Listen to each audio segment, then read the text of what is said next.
आपण सर्कल या टॉपिक मधील पुढचा पॉइंट आपण बघतोय. पॉइंटचं नाव आहे equation of circle in parametric form. याच्या अगोदरच्या लेक्चरमध्ये पॅरामेट्रिकचा एक टाइप आपला पूर्ण झालेला आहे. आता पॅरामेट्रिक फॉर्म बघा जो झालाय त्याच्याविषयी जरा बघा. Consider this is a circle, this having x axis, here y axis. So this is which type of circle? This is a standard circle because center is at the origin. So here is O. I am taking one point on the circle having the coordinates x, y. Join this. OP is the radius and angle made by this OP with x-axis is theta. Okay. By drawing perpendicular from P to the x-axis, draw PM perpendicular to this. We'll get here OM equal to x, PM equal to y. बरोबर का? आणि मग यातलं relation इथं right angle triangle जर apply केला, Pythagoras right angle triangle तयार झालेला आहे.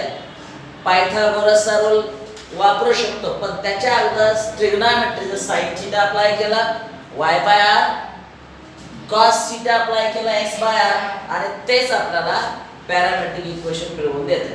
बरोबर आहे? इथं मी लिहूया, इथे लिहितो बघा. consider the standard circle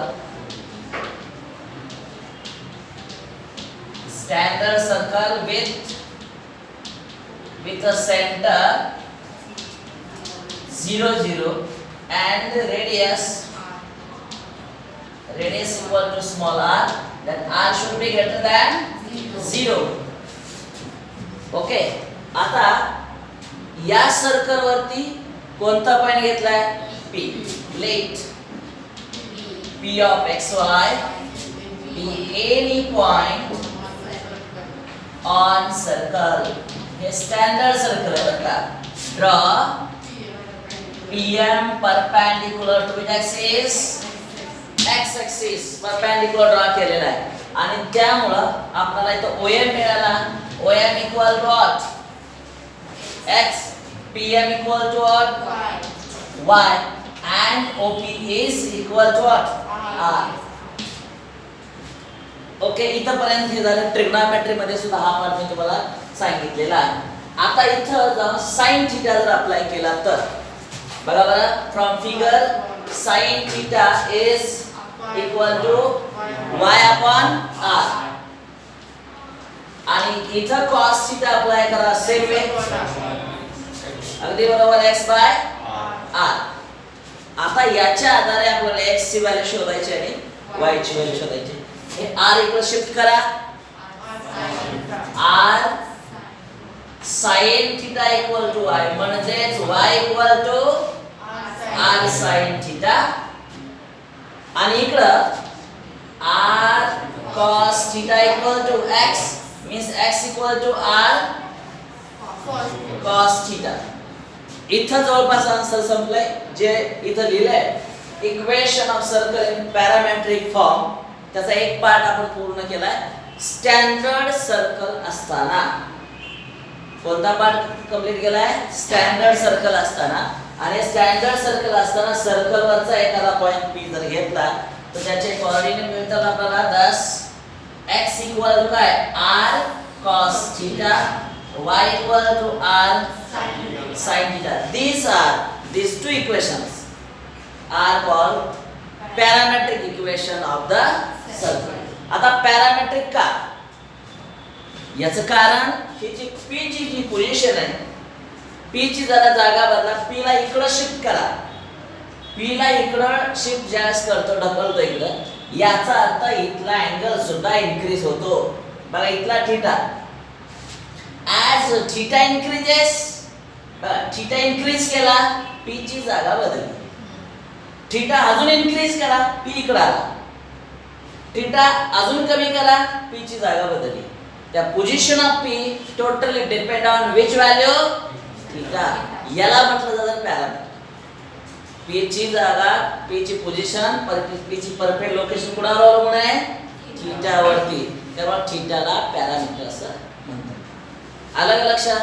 जसं तुमच्या फॅमिलीमध्ये समजा मम्मी आणि पप्पा दोघं जण आहेत जरा, तर कुठला तरी एक तुमच्या तरी सॉफ्ट कॉर्नर देतो. अभ्यास केला नाही तर ठीक आहे असू दे, पण एक जण नाही अभ्यास केला पाहिजे. जे स्ट्रिक्ट घरात येऊ वागलं जातं फॅमिलीमध्ये, त्याच्या स्वभाव कसा आहे त्यानुसार तुम्ही ठरवता. पप्पांचा स्वभाव जरा रागीट दिसतोय, अभ्यासात गुपचूप केला पाहिजे. तेव्हा तुमचा स्टडी कशावर अवलंबून आहे? त्या व्यक्तीवरती अवलंबून आहे. तर पॅरामीटर तो. त्यांचा स्वभाव चांगला असेल, यस, आता काय प्रॉब्लेम नाही, घरात निवांत. तसं थीटा बदलला, थीटा बदलला, पी ची जागा बदलली. थीटा कमी झाला, पी इकडे सरकला. बरोबर आहे का? पी ची पोझिशन कुणावर अवलंबून आहे? तसं तुमचा अभ्यासाचा स्वभाव कुणावर अवलंबून आहे? त्या घरातल्या एखाद्या व्यक्तीवर. म्हणजे तुमचा पॅरामीटर तो, तसा ऍस्पेक्टचा इथला पॅरामीटर काय झाला? ठीक आहे, हे समजण्यासाठी एक्झाम्पल आहे. काही काहीच्या फॅमिलीमध्ये दोन्ही ओके असतात, तुम्हाला चांगले संबंधात चांगलीच गोष्ट आहे. पण काहीतरी अभ्यास करण्यासाठी सुद्धा कोणतरी सांगावं लागतं ना. कुणीतरी सांगितल्याशिवाय तुम्ही अभ्यास नाही करत. तुम्ही अभ्यास करायलाच पाहिजे असा मी तुमच्यावर सांगतो, दबाव टाकतो. याचा अर्थ तुमचा पॅरामीटर आहे. बरोबर का? आम्ही सांगितलं तर तुम्ही तसा अभ्यास करणार, नाही सांगितलं नाही करणार, असं आहे. तर पॅरामेट्रिक आपल्या मॅथमॅटिक्स मध्ये पॅरामीटर कुठला आहे? थीटा. का? थीटा इन्क्रीज केला, पी ची पोझिशन बदलली. समजलं? अजून एक आहे इथं, आर आहे ना, आर. आर ची जागा बदलली. आर ची जागा बदलली म्हणजे लेंथ वाढवली. समजा ओपी ची लेंथ समजा मोठं सर्कल घेतलं तर पी इकडे आलं ना.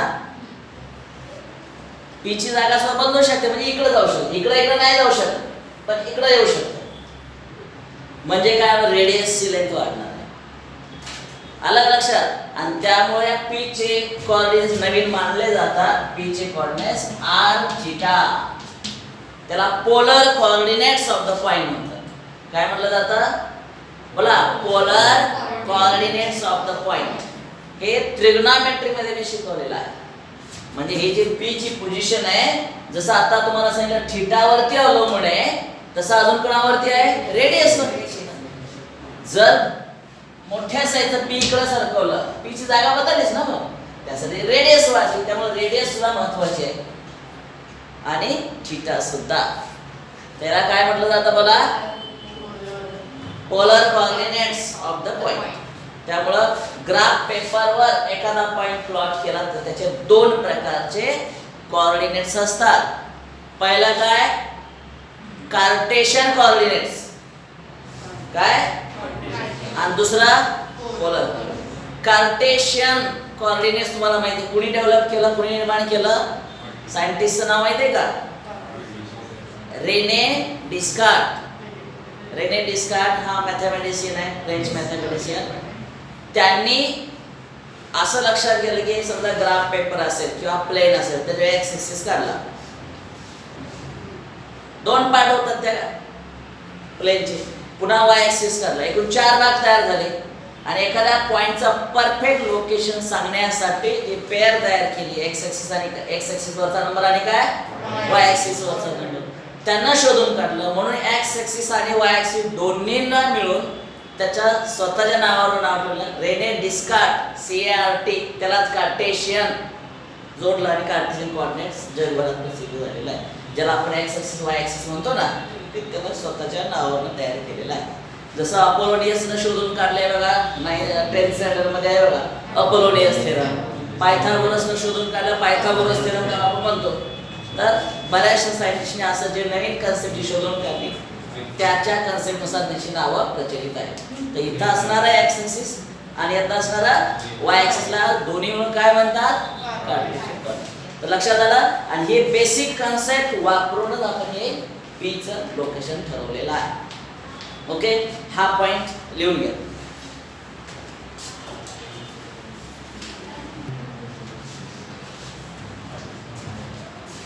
आता काय करूया? पुन्हा पॅरामेट्रिक फॉर्मच आपण बघूया. पण सर्कल हे स्टँडर्ड फॉर्म मध्ये नसताना, म्हणजे सर्कल कोणत्याही क्वाड्रंट मध्ये जर असेल तर अशा वेळेस बघा, इथं x ऍक्सिस y ऍक्सिस घेऊया. This is x axis y axis आणि एक सर्कल आता मी या ठिकाणी घेतो. सर्कलचं सेंटर अर्थातच काय घ्यायचं, h आणि k. P of xy be any point on the circle, याला आपण म्हणूया r. बरोबर का? आणि मग याचं पॅरामेट्रिक इक्वेशन्स काय असतील, याची पॅरामेट्रिक इक्वेशन शोधायचे आहेत की नाही. मग ते काढण्यासाठी साधं सोपं टेक्निक सांगतो लक्षात ठेवण्यासाठी. हा जे शेवटचे फॉर्म्युले आहेत ना, x इक्वल टू काय लिहिले आपण, तिथं फक्त h ऍड करा. म्हणजे बघा x equal to h plus r cos theta आणि इथं k ऍड करा. म्हणजे y equal to k plus r sin theta. आणि हे पॅरामेट्रिक इक्वेशन अशा स्वरूपातल्या सर्कलची झाली. अजून एक बाकीचा हा पार्ट मला शिकवायचा आहे, पण तरी सुद्धा फायनल रिझल्ट काय असला पाहिजे तुम्हाला सांगितलेलं आहे. म्हणजे काय पॅरामेट्रिक इक्वेशन काय सांगितले, h प्लस हा parametric equation x equal to बघा h plus r cos theta हे झालं. आणि दुसरं y equal to k plus r sin theta ही पॅरामेट्रिक स्वरूपातली इक्वेशन्स झालेली आहेत. आता ही कशी आली असतील जरा विचार करा बरं. जरा जॉमेट्रीचा रूल वापरूया. या C आणि P सेंटर दिसतंय, P पॉइंट दिसतोय, इथून जाणारी एक लाईन अशी ड्रॉ करतो. ओरिजिन मधून लाईन जाते का, नाही जात, जाऊ दे कुठूनही जाऊ दे. But this line CP intersect x axis at this point. आणि इथं तयार केलेला अँगल काय म्हणा, थीटा. बरोबर का, काय म्हणलेला आहे, थीटा. आता काय कराया, इथं C जो पॉइंट आहे सेंटर, तिथून खाली परपेंडिक्युलर ड्रॉ करा. P पासून परपेंडिक्युलर ड्रॉ करा. इथं काहीतरी L म्हणा, इथं काहीतरी M म्हणा, इकडंही परपेंडिक्युलर ड्रॉ करा. त्याला काहीतरी S असं नाव द्या. मला सांगा या दोन लाईन्स कशा आहेत, पॅरलल की ट्रान्सव्हर्सल. लक्षात आलं का, हे झाले ट्रान्सव्हर्सल. त्यामुळे हे अँगल कसले झाले, अँगल करस्पॉन्डिंग अँगल, राईट. मग इथला थीटा म्हणजे इथं असणारा थीटा. बरोबर का. आणि यातलं x चे कोऑर्डिनेट काढताना तोच नियम cos थीटा. सांगा इथं sin थीटा सांगा. इथं या डायग्राम मध्ये sin थीटा म्हणजे opposite ps upon cp. cp आहे ना हे, cp. हे काय काढलं आपण, sin. याच ठिकाणी जर cos थीटा सांगा, cos theta equal to adjust cs upon. Okay, technique तरी लक्षात आलं. म्हणजे फॉर्म्युले कसे तयार एकदा झाले लक्षात आलं ना, पॅरामेट्रिक पार्ट करायची बी गरज नाही. कसं तयार झालं ते बघा. आता cp ना cp ही रेडियस आहे, त्यामुळे cp च्या जागेवर आपण r ठेवू शकतो. बरोबर का. त्यामुळं sin थीटा इक्वल टू इथं मी r ठेवतो आणि इथं cos थीटा इथं मी r ठेवू शकतो. आता राहिले व्हॉट इज ps. आता इथं बघा बरं हे ps. आता s चे कोऑर्डिनेट मला सांगा. एक मिनिट, त्याच्या अगोदर हे ओरिजिन इथं असणार आहे. l चे कोऑर्डिनेट्स काय असतील बघा, वरती बघा बरं. c चे कोऑर्डिनेट काय दिले तुम्ही, hk. मग हा h कुठला असतो, इथलाच ना. तुम्ही h ही वेगळी अक्षर दिसतायत तसं करून समजू नका. समजा इथं नंबर मी लिहिले असते 1 2 3 4 5, h च्या जागा 5 म्हटलं असतं ना तुम्ही. म्हणजे h हा नंबर कुठला असतो, x ऍक्सिस वर. त्यामुळे मी इथं h लिहितो ना, l चे कोऑर्डिनेट्स इथं h, 0. m चे कोऑर्डिनेट्स बोला, इथं वरती बघा. xy मानले ना तुम्ही, xy मानले की नाही, मग ते x लिहा ना इथं x, 0. तुम्ही कशाचे कोऑर्डिनेट्स लिहिले, l चे आणि m चे. लक्षात आलं का. आता मला सांगा आपला बेसिक रूल की जो तुम्ही 8वी मध्ये 9वी मध्ये बघितलेला आहे. ग्राफ पेपरवर आपला x ऍक्सिस समजा घेतला असे हे कोऑर्डिनेट घेतले. एक पॉइंट इथं घेतला, दुसरा पॉइंट इथं घेतला. ए बी मधचं डिस्टन्स कसं काढतात सांगा. डिस्टन्स ए बी कसं काढतात. इथं किती कोऑर्डिनेट किती आहे. 4 ना. इथं किती आहे 2. 4 मधून 2 मायनस करा 2. बरोबर का. तसं एल आणि इथं एम घेतलंय ना. एल एम चं एवढं डिस्टन्स किती. तर एम चा कोऑर्डिनेट बघा कुठला एक्स आणि इकडं एल चा कोऑर्डिनेट बघा. म्हणजे एल एम किती येणार आहे एक्स मायनस एच. समजलं का. हे बेसिक होतं ना तुम्हाला. असलं का नव्हतं शिकवलं. नवीन शिकवलं होतं ना. मग कसं x मायनस एच आणि हे एल एम आहे ना ते जरा वरती बघा बरं. वरती वरती वरती वरती बघा. CS मिळाला. मग इथं कॉस म्हणताना कॉस मध्ये ऍडजस्टंट आपण म्हटलंय ना कुठेतरी. तर CS इथं कुठेतरी असेल. हे CS मिळालं काय x मायनस एच. सगळ्यांच्या लक्षात आलं काय. आता जरा इकडे बघूया. PS कडे बघूया. जसं तुम्ही परपेंडिक्युलर इकडून खाली असं काढलं तर तसं y ऍक्सिस कडे परपेंडिक्युलर काढा ना. काय म्हणजे लक्षात आलं का. काढूया परपेंडिक्युलर. बघा इथं बघूया. C चा कोऑर्डिनेट सांगता h इकडचा k कुठला असतो माहिती आहे ना. इथला k असतो आणि हा p आहे ना असं डॉट डॉट परपेंडिक्युलर करतो. हा x y x खाली आहे इकडं y इकडचा आणलाय. आता हे डिस्टन्स काय y मायनस k. परंतु तुम्हाला माहित आहे समजा असा रेक्टँगल असला हे जेवढा डिस्टन्स तेवढा इकडे ना. हा आडवा रेक्टँगल दिसतोय बघा. हा आहे का. त्यामुळे हे जे अंतर आहे तेच PS चं अंतर. बरोबर का. मग हे y मायनस k उचला. इथं y मायनस काय k. हे बेसिक सांगून झालं. ओके आता ते पुसून टाकू. याला सिम्प्लिफाय करा x काढा. याला सिम्प्लिफाय करा y काढा. त्यालाच म्हटलं जातं पॅरामेट्रिक इक्वेशन. ओके काढूया सांगा. r ला इकडे पाठवा. Correct. r sin theta equal to y minus k.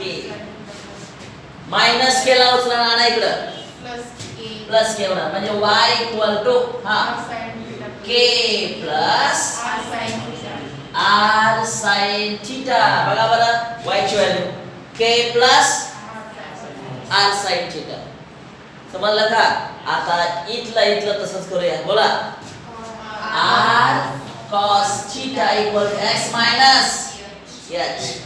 Minus h आहे ना इकडे शिफ्ट करा. म्हणजे x equal to h plus r cos theta. आणि हे जे आलं याला म्हटलं जातं these are parametric equation. Parametric equations of circle. मग पॅरामेट्रिक इक्वेशन दोन प्रकारचे झाले का नाही. स्टँडर्ड सर्कल साठी आणि जनरल सर्कल साठी. याला जनरल सर्कल म्हणतात एडी सर्कल साठी.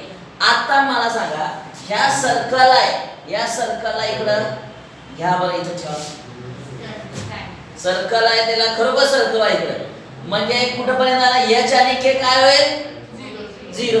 इथं h ची व्हॅल्यू 0 ठेवा. k ची व्हॅल्यू 0 ठेवा बरं. इथं 0 ठेवा. r sin थीटा झालं. इथं लक्षात आलं का. आणि अशा रीतीने x y चे कोऑर्डिनेट्स तयार झालेले आहेत. समजलं का की जे आपण स्टँडर्ड फॉर्म मध्ये बघितलेले. ठीक आहे. आणि अशा रीतीने यावर आधारित परीक्षेला प्रश्न असतात. ते प्रश्नांचे स्वरूप कसं असते थोड्या वेळात आपण बघणार आहे. हा पाठ थोडा लिहून करा.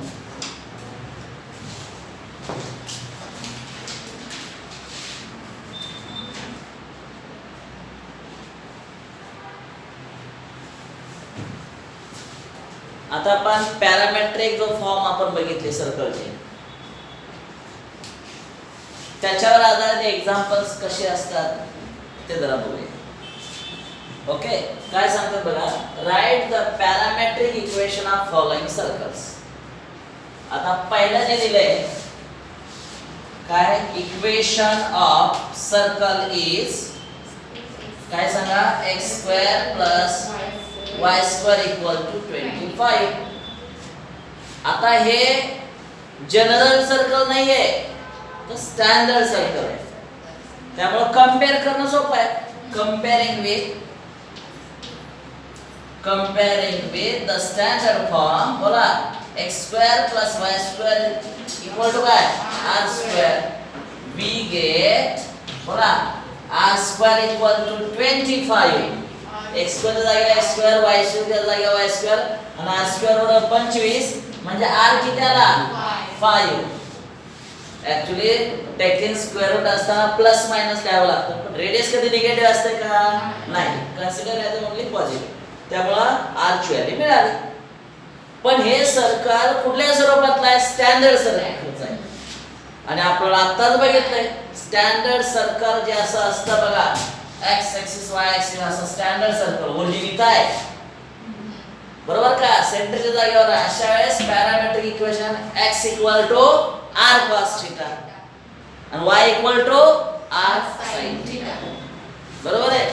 त्यामुळे इथं म्हणूया parametric equations are x equal to सांगा r cos थीटा आणि काय y equal to r sin theta. r ची व्हॅल्यू काढलेली आहे, ती फक्त ठेवा. x equal to 5 cos theta आणि y इक्वल टू किती, 5 sin थीटा. संपलं. This is the required answer, parametric equation of the this circle. Okay, actually दोन्ही मिळून x वेगळं दिसतंय आणि y वेगळं दिसतंय, बरोबर का. हे एक इक्वेशन वेगळं आणि हे इक्वेशन जरी दोन्ही वेगळे असली तरी या सर्कलचे कंबाइंड इक्वेशन आहे पॅरामेट्रिक सर्कल. ओके, या अशा रीतीने या पहिल्या प्रश्नाचा आन्सर इथं आपण तयार केलेला आहे. ओके, लिहा बरं ते.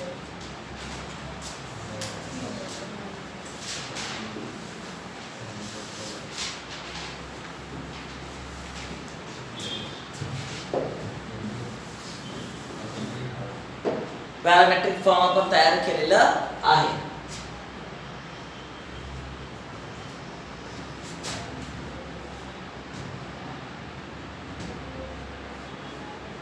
याच पद्धतीने दुसरं जे इक्वेशन आहे त्याचा विचार करा बरं. x² plus y² equal to या किती, 9. इथं आपण 9 घेऊया. Comparing with same standard form, r² equal to 9 taking square root 3. Parametric equations are बोला 3 cos थीटा आणि इथं 3 sin थीटा.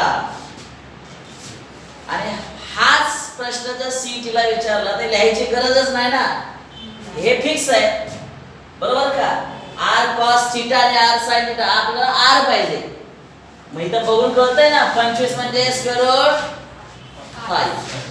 मग ते r रिप्लेस बाय दॅट 5 होईल आणि इथं 9 रिप्लेस बाय 9 चा स्क्वेअर रूट इथं काय येणार आहे, आपल्या रूल नुसार 3 येणार आहे. त्यामुळे r रिप्लेस बाय 3.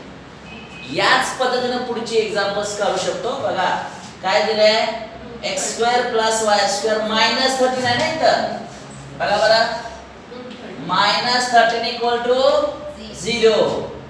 याचाच अर्थ आपल्याला हे -13 त्या बाजूला घेतलं पाहिजे. दॅट इज पुढे लिहू का इथं, that is x² plus y² equal to किती, 13.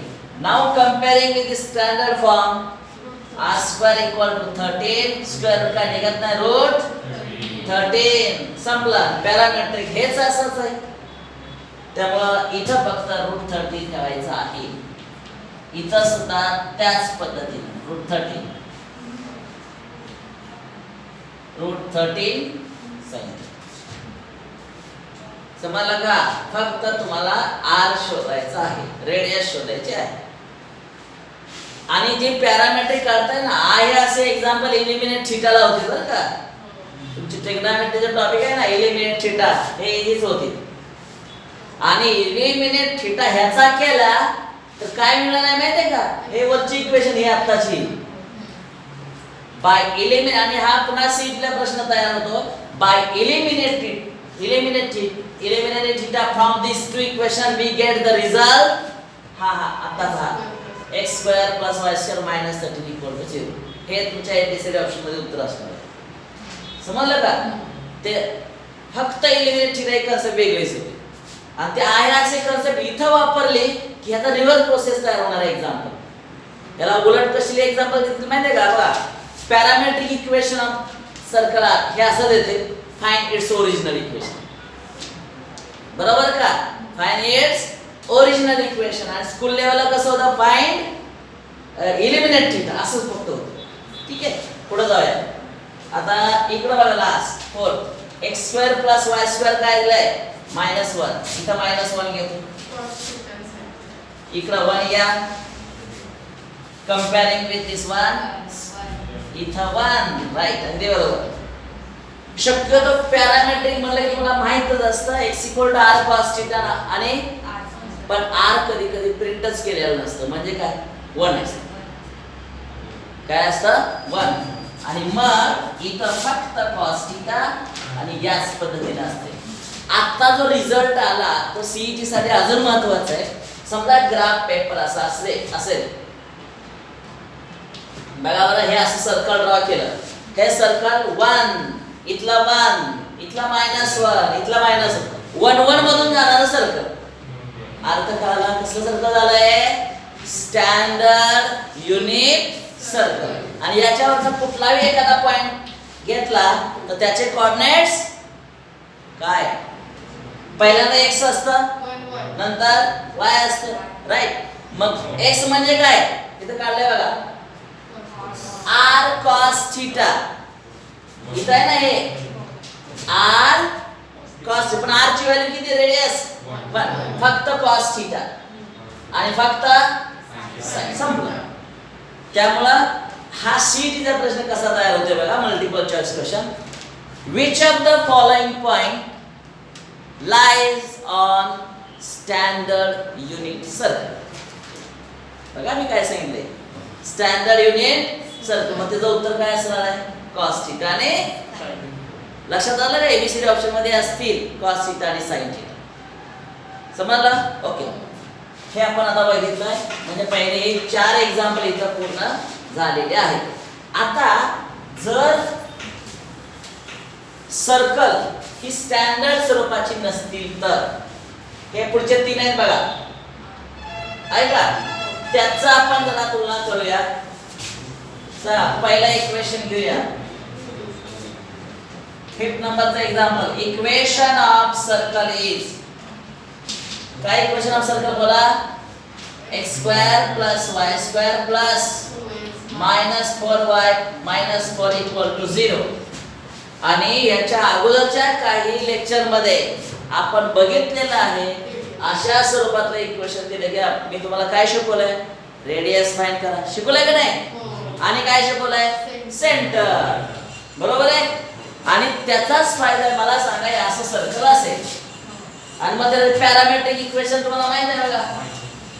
बघा, parametric equations are x equal to h plus बघा r cos θ आणि y equal to k plus r sin θ. हे पॅरामेट्रिक इक्वेशन आहेच तुम्हाला. जे तुम्ही सेंटर शोधणार आहे ते h च्या जागेवर लागणार आहे आणि जे रेडियस शोधणार आहे याच्या आधारे ती तर फक्त ठेवायचं. झाला पॅरामेट्रिक फॉर्म. काय म्हणजे लक्षात आलं का? आता सांगा, comparing with the standard form x square plus y square plus 2gx plus 2fy plus c equal to 0. बोला, टॉइस g म्हणजे काय? 2. बघा, टॉइस g म्हणजे 2 म्हणजे g ची व्हॅल्यू पुढे टॉइस f. अगदी बरोबर. f किती? -2. c ची व्हॅल्यू ओके. आता सेंटर आपल्या नियमानुसार HK म्हणतात ना, बेसिक नियमानुसार. पण नवीन नियमानुसार त्याला काय म्हटलं जातं, minus G minus F. This is equal to minus 1 आणि काय प्लस 2. आणि हे तुमचं एच के मिळालं बघा. एच काय मिळालं -1, के काय मिळालं लगेच इथं लागणार आहे बघा एच च्या जागेवर. म्हणजे x इक्वल टू काय सांगा -1. अजून रेडियस काढायचे राहिले बरं का. के किती +2. आता फक्त काय शोधायचे, रेडियस शोधायचा फॉर्म्युला माहिती आहे तुम्हाला. And r equal to under root g square plus f square minus 3. बोला g ची व्हॅल्यू इथं -1 चा स्क्वेअर बरोबर का. g ची व्हॅल्यू प्लस f 2 चा स्क्वेअर मायनस c पुन्हा मायनस c ची व्हॅल्यू बघा काय. यस इट इज दिस. म्हणजे काय होईल सांगा बरं. 4 बरोबर का. आणि 5 आणि पुढचे 4 9 म्हणजे 3 बरोबर का. स्क्वेअर रूट कडून किती √9 इज नथिंग बट 3. रेडियस मिळालं आणि ते रेडियस इथं ठेवा आजच्या जागेवर. संपलं. लक्षात आलं का. पॅरामेट्रिक फॉर्म तयार झाला ना, पॅरामेट्रिक इक्वेशन्स. म्हणजे याच्या अगोदरच्या लेक्चर मध्ये हे एवढा पार्ट झाला, how to find centre, how to find radius. आणि आत्ताच्या लेक्चरचा फायदा काय, तर parametric form h plus r cos theta आणि h plus r sin theta मध्ये व्हॅल्यू पुट करायच्या आहे. आलं लक्षात. याच पद्धतीनं आता हे सॉल्व केलंय. हे दुसरंही सॉल्व करू शकता आणि तिसरं सुद्धा. पण तिसरं सॉल्व करताना काय करा माहितीये का, कोएफिशिएंट किती आहे इथला, तसं चालत नाही. Divide by 3 for each term इकडं सगळ्याला. आणि मग कंपेअर करा, g काढा, f काढा, सेंटर काढा, h काढा. ते आलेली h के या जागेवर ठेवायची. आलं का लक्षात. तुम्हाला फसवण्यासाठी हे एक्झाम्पल दिले बघा. हे सेकंड नंबरचं एक्झाम्पल. काय गरज नाही एक्सपान्शन करायची. एक्सपान्शन केलं तरी उत्तर येणार आहे नो डाउट. पण जरा थोडा विचार करा. हा अरे सर्कलचं जे इक्वेशन आहे ना, कुठलं माहिती आहे, centre radius form. Centre radius form x x minus h y minus k bracket equal to r square. h k दिसतंय ना डायरेक्ट 4 3 बरोबर का. 4 3 4 या जागेवर ठेवा, 3 या जागेवर ठेवा. आणि रेडियस किती येणार आहे 7. डायरेक्ट इथं 7 ठेवा, इथं 7 ठेवा. संपलं पटकन होतं. समजलं का. तर किंवा ज्यांना एक्सपान्शन करायचं त्याने एक्सपान्शन करा, तुम्हाला असले टर्म मिळतील. म्हणून पुन्हा कंपेअर करा. एवढं सगळं कंपेअर करून उत्तर तेच करायचं आहे ना. त्याच्यापेक्षा direct x minus h bracket square plus y minus k bracket square equal to r square. Centre radius फॉर्मशी कंपेअर केलं डायरेक्ट h के मिळतात आपल्याला. आणि ते h के चा इकडे वापर करायचा आहे. ठीक आहे. तर अशा रीतीने आजच्या लेक्चर मध्ये काय पाहिलं आपण, की फक्त parametric form equation of both the circle, standard form आणि जनरल सर्कल पॅरामेट्रिक फॉर्म बघितलेला आहे. आणि त्याच्यावर आधारित असणारे सर्व प्रकारचे एक्झाम्पल्स बघितलेले आहेत. ठीक आहे. इथं आपण थांबूया.